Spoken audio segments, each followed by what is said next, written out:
benefits of international trade and investment, enhanced and enabled by bold public investment in key sectors, bounded in rare but essential cases by principled controls on key national security technologies, protected against harmful non-market practices, labor and environment abuses, and economic coercion, and critically coordinated with a broad range of partners. The challenges we face are not uniquely our own, and nor can we solve them alone. We want and need our partners to join us. And given the demand signal we hear back from them, we think that in the next decade, American leadership will be measured by our ability to help our partners pull off similar approaches and build alignment and complementarity across our policies and our investments. If we get that right, we can show that international economic integration is compatible with democracy and national sovereignty, and that is how we get out of Danny Roderick's trilemma. Now, what does that mean in practice? What does this kind of positive sum approach mean for trade policy? Are we walking away from trade as a core pillar of international economic policy? U.S. exports and imports have recovered from their dip during the pandemic, with the real value of U.S. trade well above 2019 levels in each of the last 2 years. We're also the largest outbound source of FDI in the world. So we are not walking away from international trade and investment. What we are doing is moving away from specific policies that frankly didn't contemplate the urgent challenges we face: the climate crisis, vulnerable, concentrated, critical mineral and semiconductor supply chains, persistent attacks on workers' rights. And not just more global competition, but more competition with a country that uses pervasive non-market policies and practices to distort and dominate global markets. Ignoring or downplaying these realities will not help us chart a viable path forward. Our approach to trade responds to these challenges. Climate is a good example. American manufacturers are global leaders in clean steel production, yet they've had to compete against companies that produce steel more cheaply but with higher emissions intensity. That's why earlier this year, the White House stood up a climate and trade task force.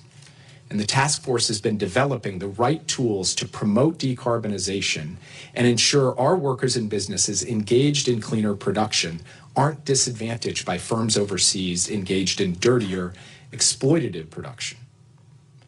Critical minerals are another example. That sector is marked by extreme price volatility, widespread corruption, weak labor and environmental protections, and heavy concentration in the PRC, which artificially drops prices to keep competitors out of the marketplace. If we and our partners fail to invest, the PRC's domination of these and other supply chains will only grow, and that will leave us increasingly dependent on a country that has demonstrated its willingness to weaponize such dependencies. We can't accept that, and neither can our partners. That's why we are working with them to create a high-standard critical mineral marketplace, one that diversifies our supply chains, creates a level playing field for our producers, and promotes strong workers' rights and environmental protections. And we're driving towards tangible progress on that idea in just the next few weeks. In multiple sectors that are important to our future, not just critical minerals, but solar cells, lithium-ion batteries, electric vehicles, we see a broad pattern emerging. The PRC is producing far more than domestic demand, dumping excess onto global markets at artificially low prices, driving manufacturers around the world out of business, and creating a chokehold on supply chains. To prevent a second China shock, we've had to act. That's what drove the decisions about our 301 tariffs earlier this year.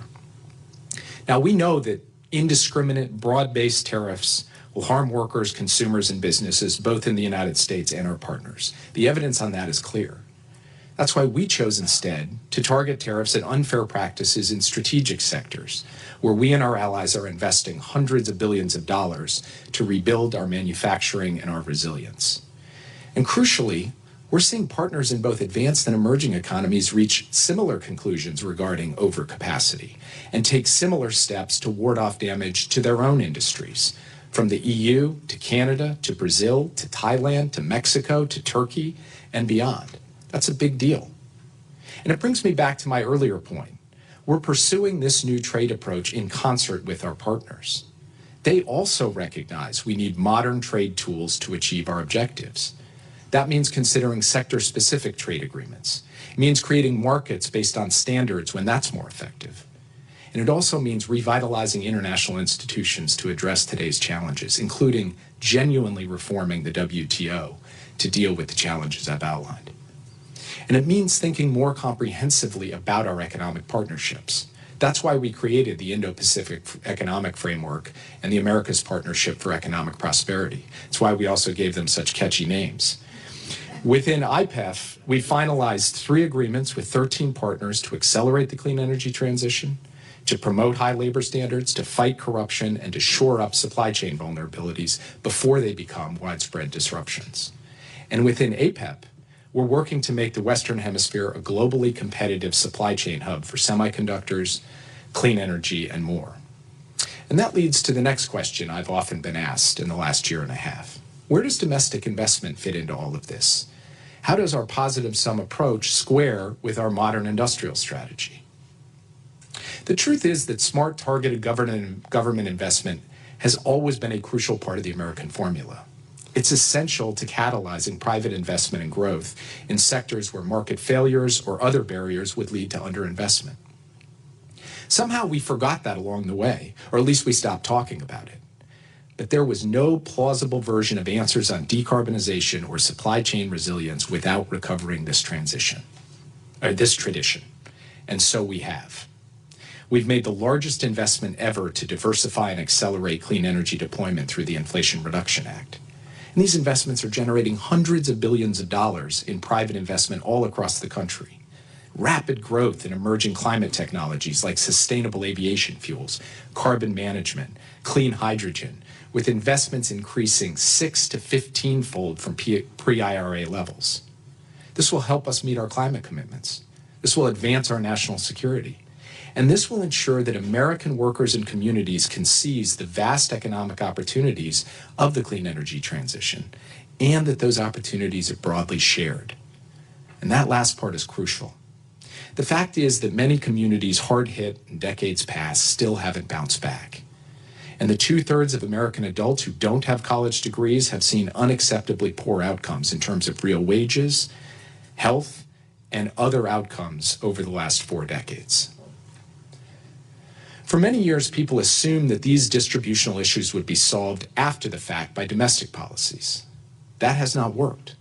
Advancing fairness, creating high-quality jobs, and revitalizing American communities can't be an afterthought, which is why we've made them central to our approach. In fact, as a result of the incentives in the IRA to build in traditional energy communities, investment in those communities has doubled under President Joe Biden. Now, initially when we rolled this all out, our foreign partners worried that it was designed to undercut them, that we were attempting to shift all the clean energy investment and production around the world to the United States. But that wasn't the case, and it isn't the case. We know that our partners need to invest. In fact, we want them to invest. The whole world benefits from the spillover effects of advances in clean energy that these investments bring. And we are nowhere near the saturation point of investment required to meet our clean energy deployment goals. Nor will markets alone generate the resources necessary either. So we've encouraged our partners to invest in their own industrial strength. We've steered U.S. foreign policy towards being a more helpful partner in this endeavor, and our partners have begun to join us. Look at Japan's green transformation policy, India's production-linked incentives, Canada's clean energy tax credit, the European Union's Green Deal. As more and more countries adopt this approach, we will continue to build out the cooperative mechanisms that we know will be necessary to ensure that we're acting together to scale up total global investment, not competing with each other over where a fixed set of investments is located. The same goes for investing in our high-tech manufacturing strength. We believe that a nation that loses the capacity to build risks losing the capacity to innovate. So we're building again. As a result of the CHIPS and Science Act, America's on track to have 5 leading-edge logic and memory chip manufacturers operating at scale. No other economy has more than 2. And we're continuing to nurture American leadership in artificial intelligence, including through actions we're finalizing as I speak to ensure that the physical infrastructure needed to train the next generation of AI models is built right here in the United States. But all of this high-tech investment and development hasn't come at the expense of our partners. We've done it alongside them. We're leveraging CHIPS Act funding to make complementary investments in the full semiconductor supply chain from Costa Rica to Vietnam.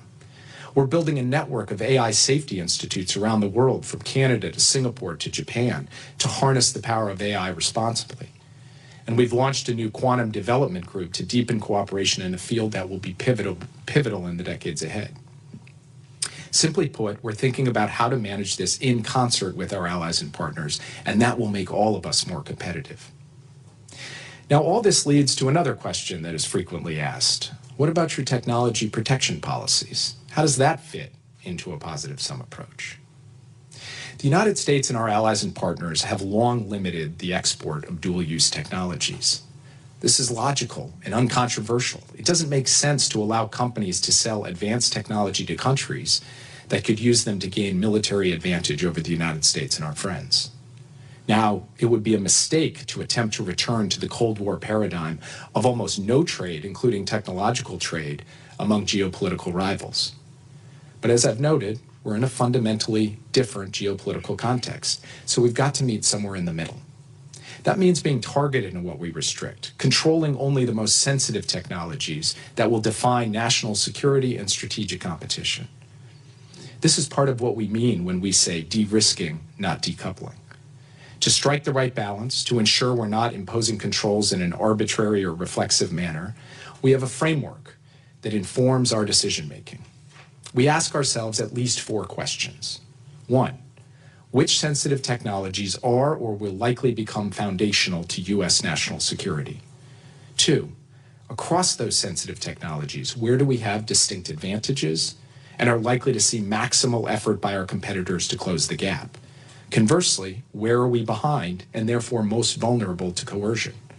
3, to what extent do our competitors have immediate substitutes for U.S. sensitive technology, either through indigenous development or from third countries, that would undercut the controls?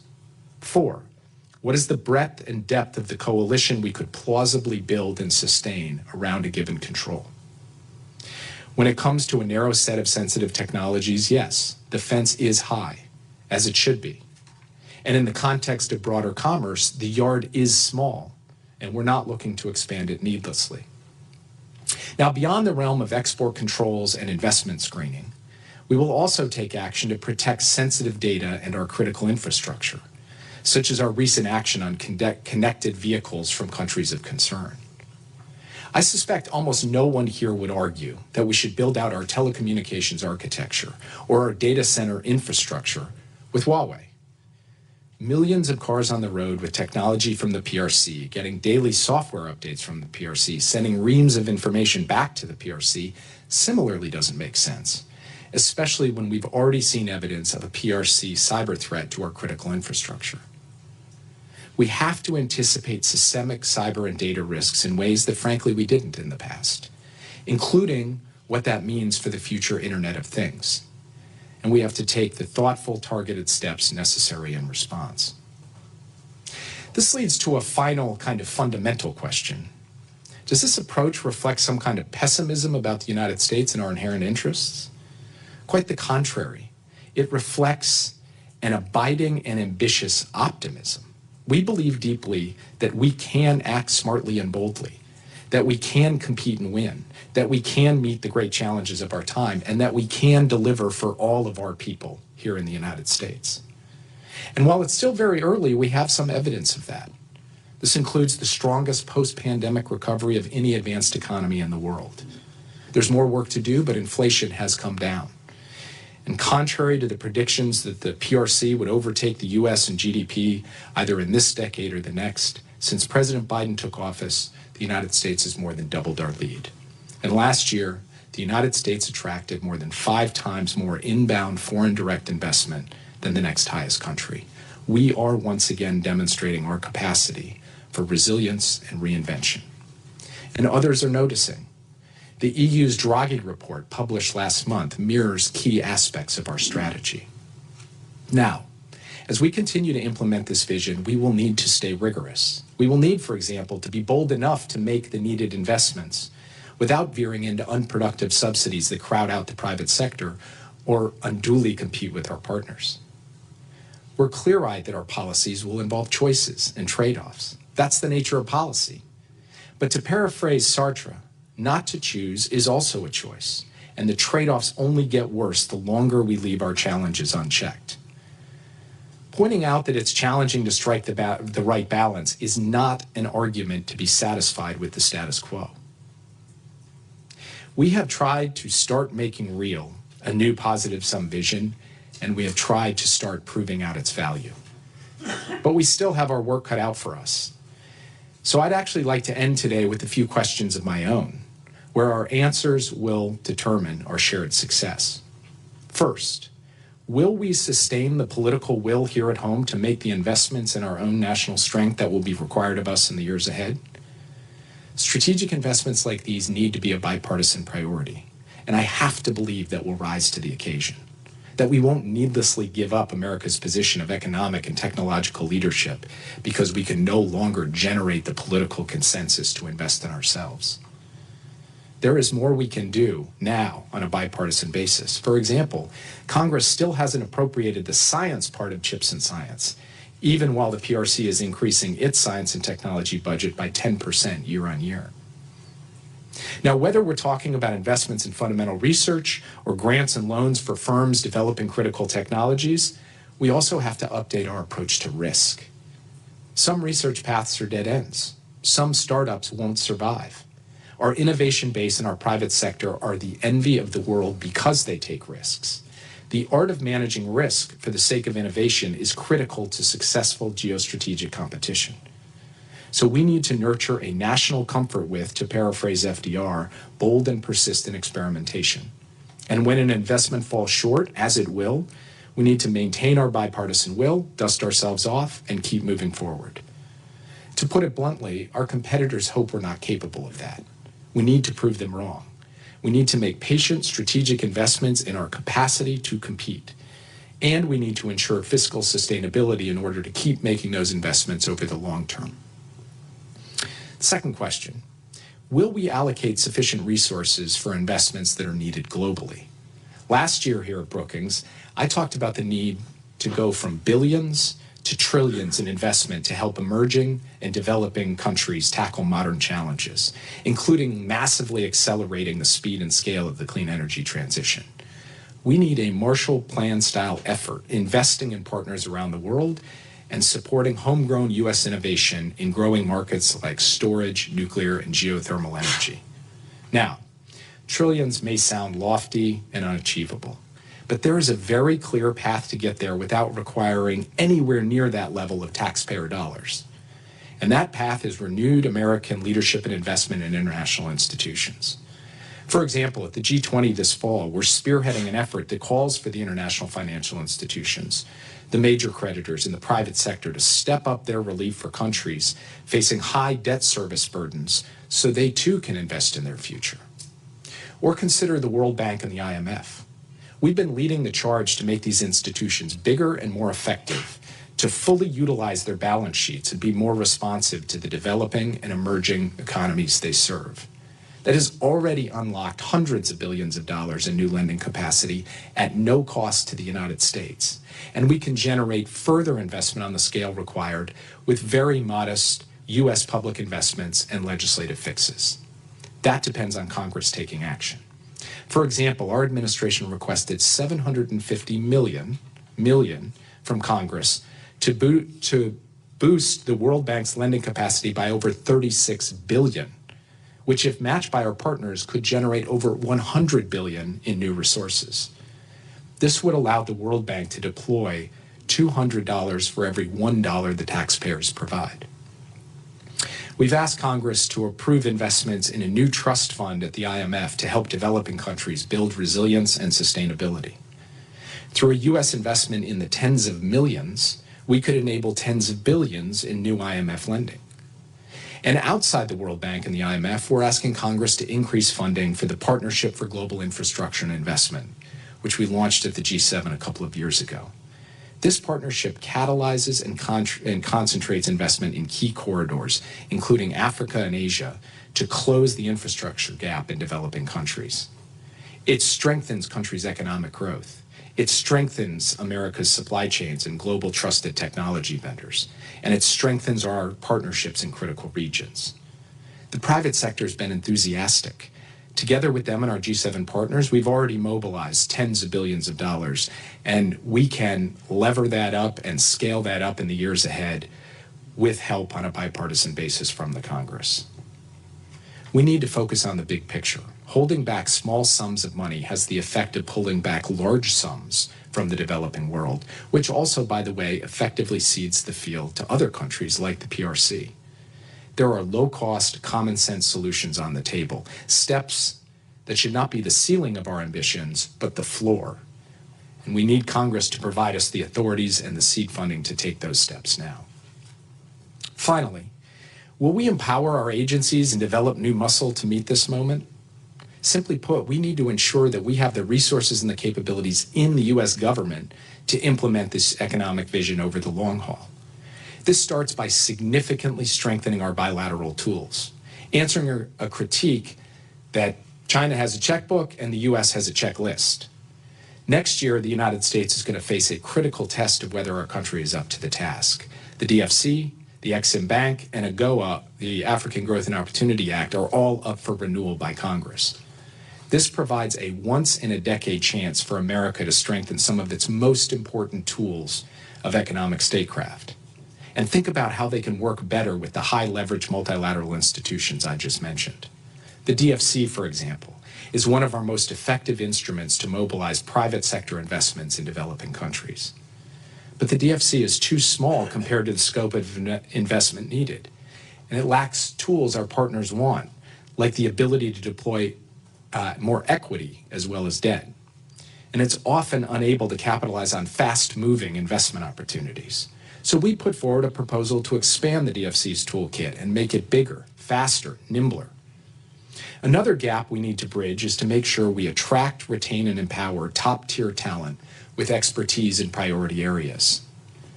We're asking Congress to approve the resources we've requested for the Commerce's Bureau of Industry Security, Treasury's Office of Investment Security, the Department of Justice's National Security Division. If Congress is serious about America competing and winning, we need to be able to draw on America's very best. Let me close with this. Since the end of World War II, the United States has stood for a fair and open international economy, for the power of global connection to fuel innovation, for the power of trade and investment done right to create good jobs, for the power, as Tocqueville put it, of interest rightly understood. Our task ahead is to harness that power, to take on the realities of today's geopolitical moment in a way that will not only preserve America's enduring strengths, but extend them for generations to come. It will take more conversations like this one, and iteration after iteration, to forge a new consensus and perfect a new set of policies and capabilities to match the moment. I hope it's a project we can all work on together. We can't afford not to. So thank you, and I look forward to continuing the conversation, including hearing some of your questions this morning.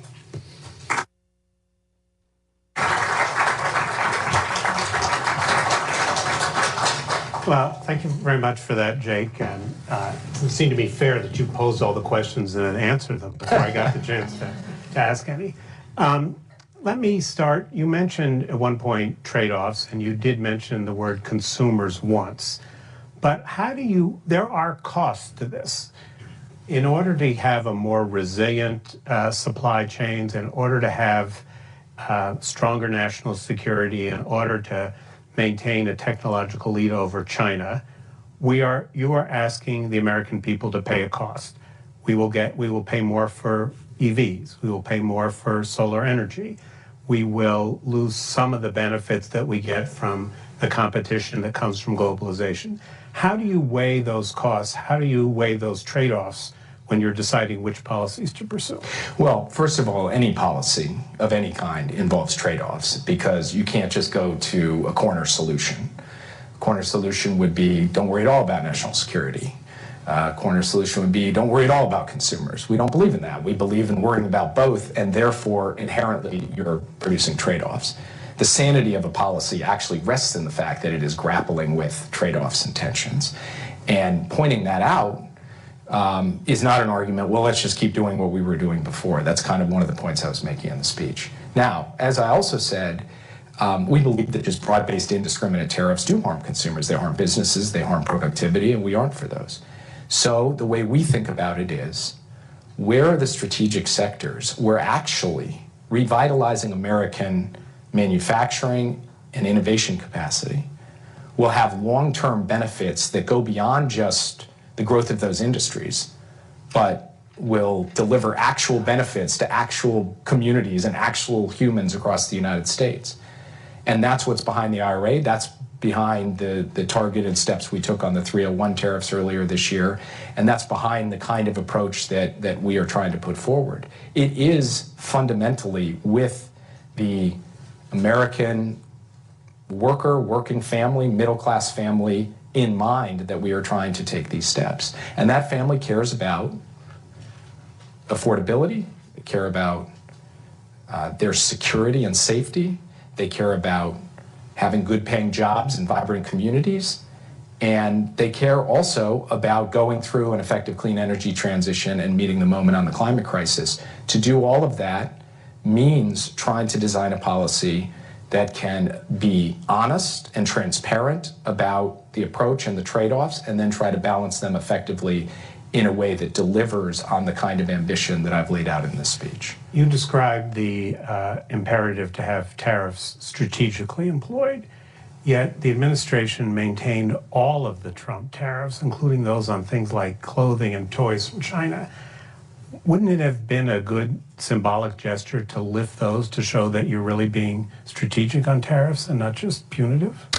Well, look, since we're less than 2 weeks out from an election, I want to be very careful not to get into a debate that ends up having any kind of political overtone. I want to keep this conversation at a high level, so maybe you can bring me back in a few weeks and we can have a deeper discussion about the trade policy we're pursuing versus the trade policy of the previous administration. But the key thing from our perspective is the step we took. What did our 301 tariff approach look like when the president authorized it and it was rolled out a few weeks ago? And it had a core logic to it that was very much targeted at a specific set of high-impact industries in which we are investing substantially, in electric vehicles and semiconductors and other areas.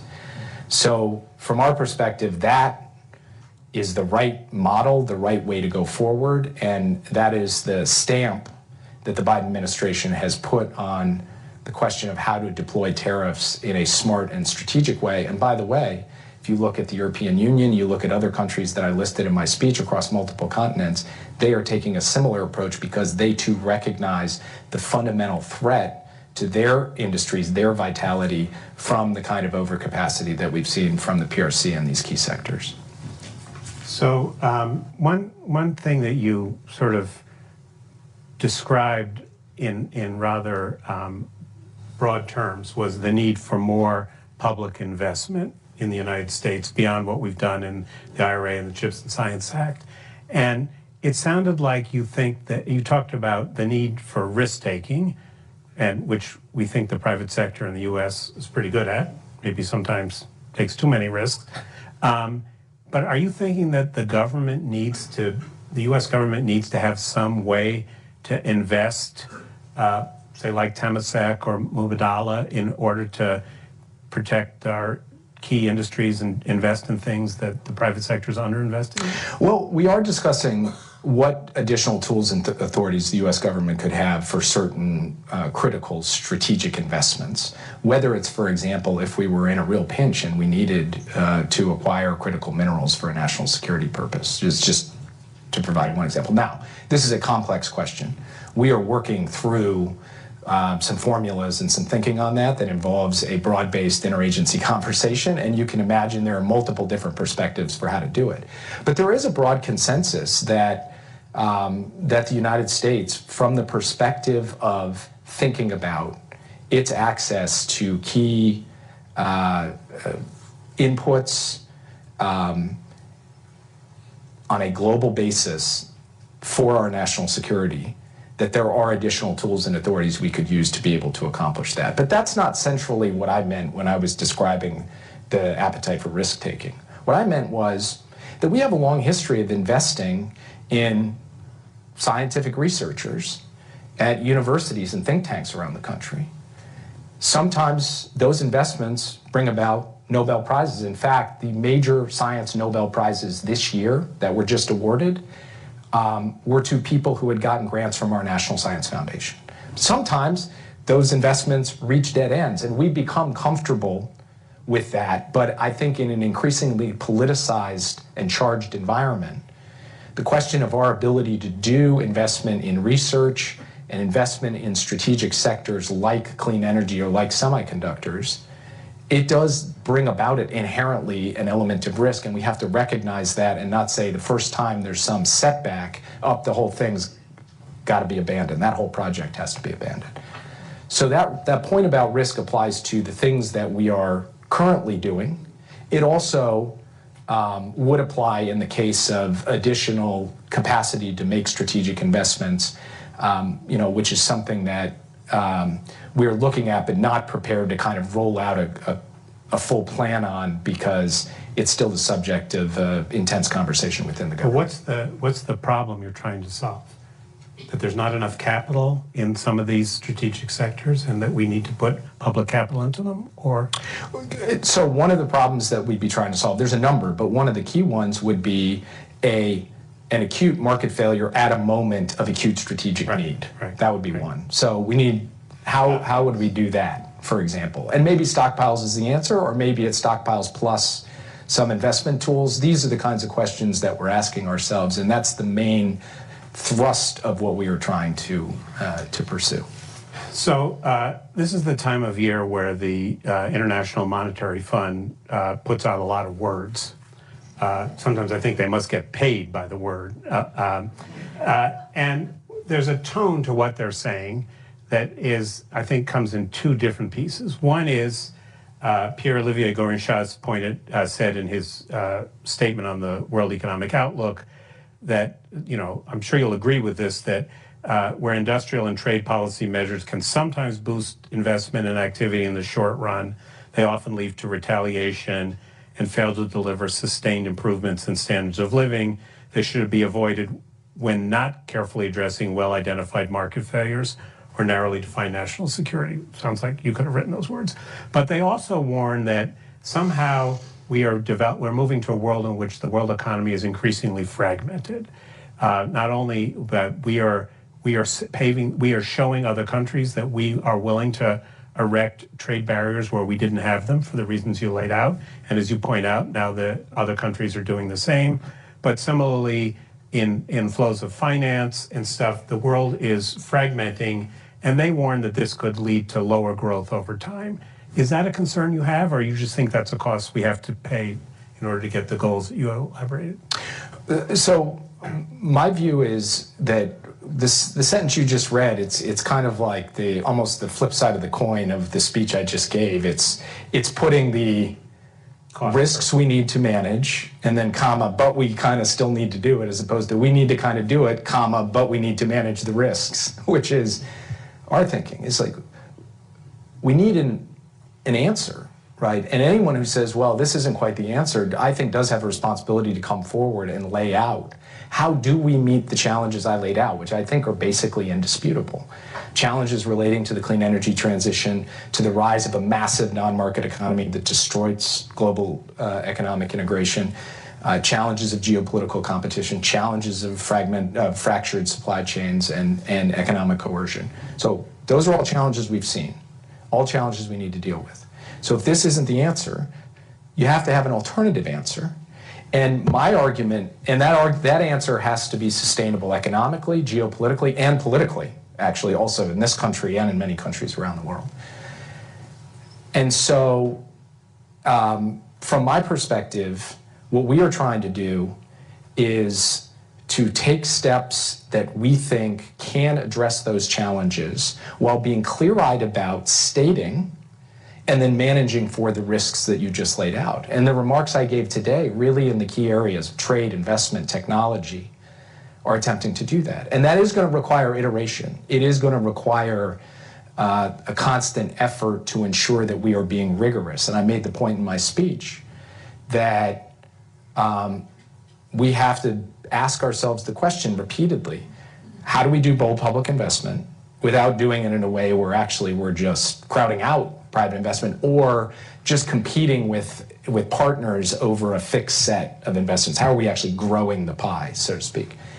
I believe that what we have put forward can contribute to that, particularly to outcomes at a crucial moment of technological change and the clean energy transition. But I acknowledge the risks that come with it and the need for us to be clear-eyed in how we deal with them. Just the argument I would make is people pose these questions, and in posing these questions, I think they also need to develop an answer that says, if not this, then X. And to me, the X of let's just go back to the status quo, in light of what we have seen, is not going to work. So, you know, the way that my high school soccer coach talk was plan beats no plan, which is not a sufficient answer to your... That was a Tim Geithner line. To your question. Well, maybe Tim Geithner was my high school soccer coach. I'm just kidding. He was.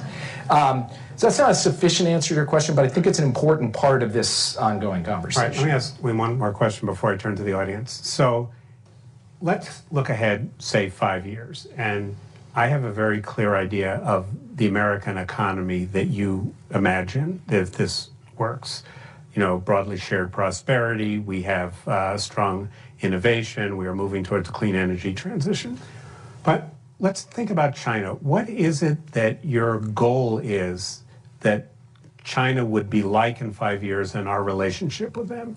Is it that they're walled off and they're doing their own thing and we're protected from them? Is it that they've changed their approach, which seems unlikely to me? Yeah. What's your... I mean, one thing we have been very explicit about, and I have said this repeatedly, I've written this repeatedly, previous efforts to build a China policy on changing China have not succeeded, will, in my view, not succeed. So what we need to do is take the PRC as it is and design a policy consistent with our interests, our values, and the interests and values of our allies and partners. What does that mean? Under a broad tagline, which is we are not for decoupling with China, we are for de-risking, there are really three core components to it. First, we need to make the investments in ourselves so that we have not outsourced all of our high-value manufacturing capability to any other country, but especially a competitor like China. Second, we need to diversify and make resilient supply chains so that no country, and particularly China, can hold us hostage on critical supply chains. And third, we need to protect advanced technologies through the small yard high fence. Those are the things we want to do. Beyond that, we want to sustain a broad-based economic relationship with China as with other countries, but we want that to be based on a level playing field where if China does not play by the rules, which they often have not, we are responding with things like these targeted 301 tariffs and doing so in concert with allies and partners. That is what we are looking for. So it is not an extreme vision of decoupling, which some have put forward, but it is also not the approach that was in place, call it a decade or 20 years ago. It is, as I said sort of in my speech, an effort to be clear about exactly what we're trying to accomplish and then to effectuate policies to accomplish that set of things while sustaining a substantial economic relationship, which the data, even through everything that we have done, would show still exists between the U.S. and China. Are you convinced that our Asian allies, China, South Korea, Singapore, Vietnam, are as committed to that vision as you are? Every country takes its own approach. Every country has a different perspective. Every country has different priorities, and frankly, different countries have different perceptions of their own leverage and vulnerability. So no one is just going to, sing the exact same words in the exact same tone off the exact same song sheet. But I do believe that there is growing convergence and alignment, first among the G7. And if you look at the Hiroshima G7 statement from May of 2023, it says we all have our own approaches to China, but we agree on some basic fundamentals. And those fundamentals are a more articulate version of what I just laid out. And increasingly other countries, whether it's India or Vietnam or others, are recognizing the challenge posed by the direction of PRC economic policy and are trying to adjust accordingly. And we are trying to align our approach with as many countries as possible, not to create some giant economic confrontation, but to create a more fair, durable, and resilient global economy. Okay, I'm going to take questions in, say, pairs. We have mics, so wait for a mic. Let me start over here with Julia Coronado. And if you could say who you are and try to make it a question and not a speech. Jake already made a long speech. Julia. So I have a kind of specific question. Julia Coronado. Julia Coronado, Macro Policy Perspectives. Recently, Mexican President Claudia Sheinbaum announced an initiative to produce an electric vehicle domestically in Mexico, targeted to retail for $8,000, meant to, I think, compete with the low-cost electric vehicles coming out of India and China. Can you tell me how that fits into your vision of strategic partnerships and, meeting goals amongst friends? How does the U.S. view this new initiative? Great. Can you pass the mic? I think there was someone, the gentleman on the aisle. In 1947, Tell us who you are. Mike Golash, Amalgamated Transit Union. In 1947, Congress passed the Taft-Hartley Law, which limited the ability of workers to fight for a fair share of the American prosperity. I think when you talk about rights for workers, you have to think about modifying that law. And is there consideration given to that? So on that, the answer is yes. I mean, President Biden has been very vocal in his view that we need the PRO Act. We need other legislative initiatives and authorities to make it easier for workers to be able to organize effectively. And he has also made clear that we need to take the fight for workers' rights globally. He'll be going down to Brazil in a few weeks for the G20. He and President Lula launched the Partnership for Workers' Rights between the U.S. and Brazil, and we're looking to expand that to include other countries as well. First president ever, in fact, to have a presidential memorandum on advancing workers' rights globally, in addition to trying to enhance collective bargaining and worker power here in the United States. Obviously, he has made, I think, substantial progress in that over the last 4 years, but there's a lot left to go because we need the Congress to act. And there have been those in the Congress who have stood in the way of that.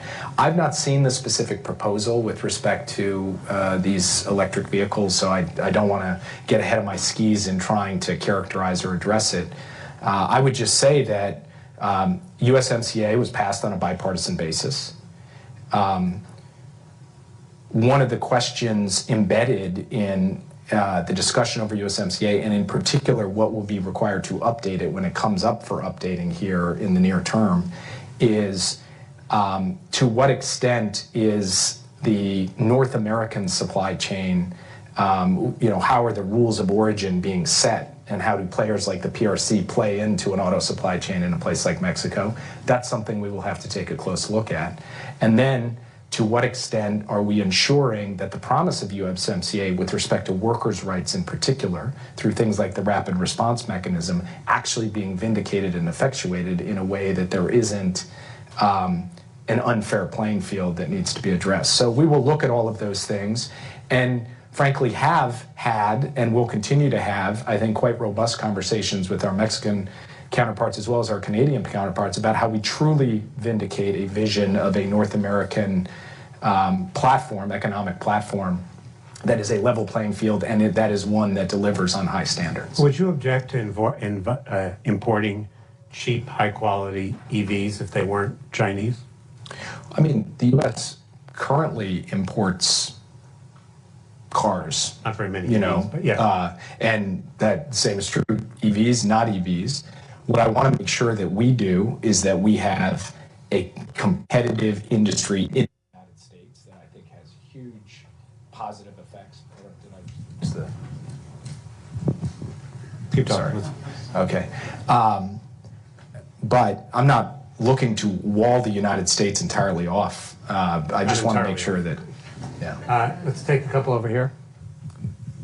Tristan, there's a gentleman with a notebook on the, yeah, and then there's a guy behind him. Your Excellency, hi, my name is Alan Jung, an undergraduate student at Georgetown. In my sophomore year at my alma mater in 2022, I had the honor of sharing concerns from South Korea with you at the Euro event, particularly regarding how the EV subsidies of the Inflation Reduction Act might marginalize U.S. allies. Now, as a college senior, I stand before you during a critical election. Should the persistent sense of skepticism toward America among U.S. allies and partners be a concern to the United States? Can the Biden-Harris administration assure the U.S. allies and partners and stand out to be capable of preserving the free and open in the Pacific? Thank you. Thanks. The gentleman behind you. Hi, Brad Fortnum from Inside U.S. Trade. The Biden administration has been successful in getting many of its allies on board with certain technology controls, but my understanding is there is a concern among allies about the most aggressive controls and trying to get allies on board with that. What is your message to U.S. allies when it comes to those most aggressive controls to try to get them on board? I'm not sure what you're referring to by most aggressive controls. I would say that this is a give and take. It's an extended dialogue that we've had with a widening group of allies and partners who play in the highest end dual-use technology supply chain with national security implications. And we take this in steps. We diagnose the threat. We then look at what the trade-offs are in imposing a certain control to deal with that threat. And we walk through the 4 questions that I laid out in my remarks. And that has been an extremely constructive set of dialogues with allies and partners. Does it mean we agree on everything? Not necessarily. But are we broadly aligned on the methodology for how to approach this issue? I believe we are. And then it really comes down to the issue of practical application, which is an intense give and take within the respective governments of our allies and partners, and then across those governments, and then between us and them. So we will continue to work on that as we go forward. Look, my message to my allies and partners, I can't really say to our allies and partners, I can't really say much more than what I said in my speech. What I do believe very much is that the volume of concern, even in some cases alarm, about elements of the IRA when it came out, after the work that we have done now for 2 years to align efforts, to explain what it is and what it is not, has put us in a markedly better position with our allies and partners, and has also led many of our allies and partners to say, hey, we get what the United States is doing. We want to do something along those lines. And frankly, we'd like the U.S.'s help in doing that. And our answer to that is yes. That is part of what we're trying to do in aligning and energizing our foreign policy, is to create not just a sense of ambition in the investment here in the United States, but in our allies and partners too, because we believe that that is in our interest. Thanks. Antoine here.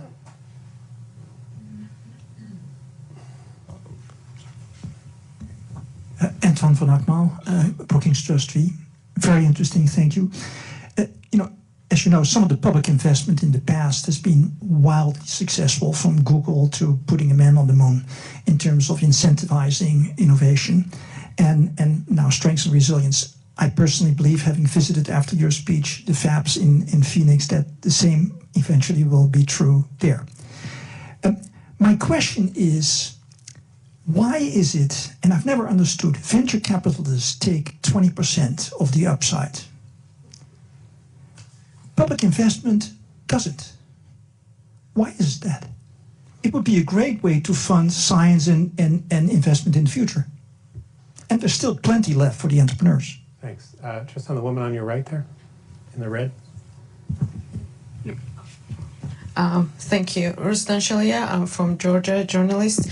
What is your perspective on China's interest in the South Caucasus, particularly regarding the construction of a port on the Black Sea? And if I may ask you about the ongoing developments in Georgia in this context, there are significant elections in 3 days. The entire pre-election process has been marked by heavy anti-Western rhetoric from the government.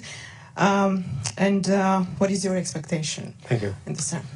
Just on Georgia, Two directly related questions. right. We've made our concerns very clear about the trajectory of the democratic institutions in the election process in Georgia, and we remain very concerned about it. Ultimately, the future of Georgia should be up to the Georgian people to decide in a free and fair process. And I don't think anyone in Georgia wants to mortgage their country, or anyone among the ordinary Georgian people wants to mortgage their country to any other country, including the PRC. With respect to the question you posed about taking upside, look, I think it's a very fair question. Frankly, I've asked it myself. I am not entirely opposed to some kind of method of trying to achieve that. I would say, at a broad level, the way that government tends to think is less about financial upside and more about the upside of impact on communities, the country, et cetera. And so it's measuring the return on the investment in just a different way. But your point is there's nothing inconsistent with that, and also getting a little money too. I don't know. So my totally honest answer to your question is, there's probably a variety of both philosophical and political reasons why that doesn't happen. It's an interesting question. I think other countries have models that do that. But our main concern fundamentally is, will our policy actually produce progress on the clean energy transition, good paying jobs, protection of our national security, et cetera? And if we're getting all of that, then that is real upside. Thanks. Can we go to the back? Sorry, Tristan, good. And then there's a gentleman here on the aisle. You can give him the mic too. Great, thank you. My name is Eric Brown. I'm at the Carnegie Endowment. You mentioned toward the end of your remarks the Draghi report on European growth and competitiveness. It's no secret that in a lot of European countries, economic growth outlooks are a lot lower than the United States. And I'm just curious, from the administration's perspective, how concerning is it that some of the United States' closest economic and security partners are struggling to grow economically? And what opportunities, if at all, are there for mutual economic gain that the U.S. can leverage with these partners? Thanks. Thank you. The gentleman here on the aisle, just raise your hand so they can see you. Yeah. Oops. I'll stay sitting. Rishi Iyengar from Foreign Policy Magazine. My one question is, would you serve in another administration should the opportunity arise? And aside from that, leaving aside, if you put the election aside, if you did get the opportunity to serve another 4 years, what would you do differently, or what would you change about the strategy you've put forward? That's why I give you two questions so you can duck one if you want. Yeah, exactly. So the president was just in Germany seeing the chancellor and also meeting with the prime minister of the UK and the president of France. And, they were mainly focused on Ukraine and the Middle East, but also had the opportunity to just talk about a collected, bold, ambitious vision for advanced democracies, close allies, to all be seizing the benefits and opportunities of the clean energy transition, the artificial intelligence revolution, and delivering for people. And so we do believe it is a profound national security and economic priority of the United States that Europe be strong, vital, vibrant, and growing. And we think there are genuine opportunities, both in terms of the future of energy and the future of technology in particular, to create a new equation, a new platform where Europe has the dynamism to grow significantly and in ways that are complementary to and mutually reinforcing of the United States. And we want to contribute to that. And that's not just Europe, it's other countries around the world. It's Korea, it's Japan, and other of our closest allies. But this is something that we think about a lot. It's something that appeared on every single page of my speech, and will be something that we continue to drive at. And I really unfortunately have no comment on my future. But can I rephrase that question in the spirit?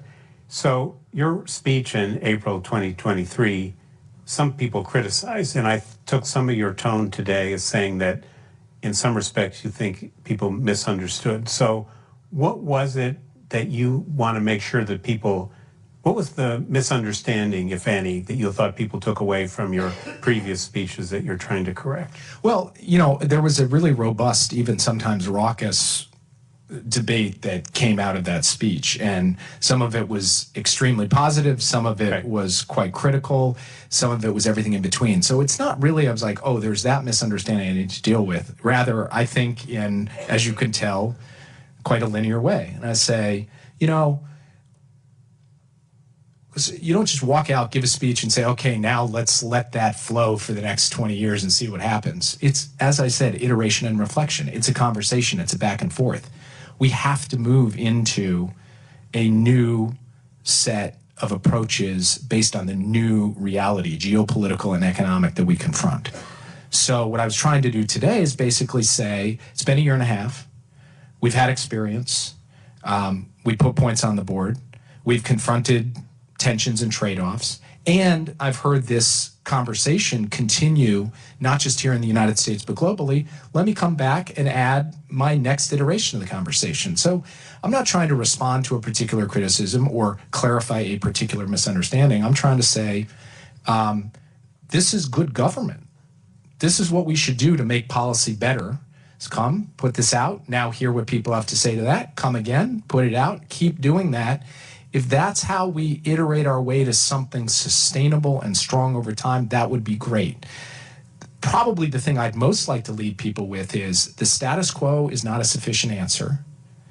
And moving from the status quo to something new is uncomfortable and does require this kind of sharpening over time, which I'm committed to doing in whatever capacity I have, whether it's in government or out of government. Thanks. I'll take a couple more. There's a couple of gentlemen in the back there. Tristan is standing up. I think people who stand ought to get a shot. Thank you very much. My name is Dong Huiyu with China Real News Agency of Hong Kong. I have a question regarding Chinese economy. So right now in this town, many people are talking about the collapsing Chinese economy. And some people said China's power has peaked. I'm wondering how would you evaluate the Chinese economy situation now? And are you concerned that the U.S.-China decoupling may go further if Mr. Trump comes back? And do you believe the small yard, high fence strategy will be sustainable in the future? Thank you. Pass the mic to the guy. Yeah. Thank you for being here, Mr. Sullivan. Gavin Bade with Politico. You spoke to the need to have international partners, both allies and the broader developing world, sign on to this new economic world order, as you've put it. Ostensibly, they would have both economic and geopolitical considerations to take into account when they sign on to them. And ostensibly, one of those geopolitical considerations today would be the situation in the Middle East, the war in Gaza, and the U.S.'s support for the Israeli military action there. I wonder if that ever comes into play when you're trying to encourage economic partnerships and build this new economic world order. And if it does that point to a contradiction between U.S. international economic policy and U.S. military policy in the Middle East? Thank you. So on the first question, I get asked this from time to time, and I try to straightforwardly dodge the question. And the reason is because people with deep economic expertise on China, including Chinese economic experts and also economic experts from around the world, have very different diagnoses of where the Chinese economy is and where it's going. Very different. My job is not to predict that. My job is rather to set a policy based on any number of possible outcomes and to recognize that from the U.S. perspective, on the one hand, there will be an intense and sustained competition between the U.S. and China. But on the other hand, neither the U.S. nor China is going anywhere, and we're going to have to learn to live alongside one another as major powers. This is a point we have made repeatedly. So I'm just straightforwardly going to say, I cannot answer the question for you where exactly wither the Chinese economy. Rather, I need to help us design a policy that can take account of any of a number of possible pathways that could happen. And by the way, a lot of that will depend on policy choices made in Beijing that I'm not in a position to dictate, and in some cases not in a great position to even predict. On the question with respect to the Middle East, I think that was a very elegant way of bringing the Middle East into a discussion about international economic policy.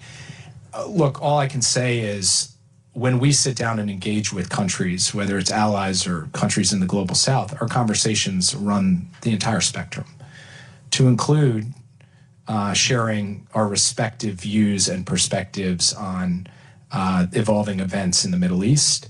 That will continue, but so too will discussions with those same countries on investments in infrastructure, physical, digital, energy infrastructure, and otherwise continue as well.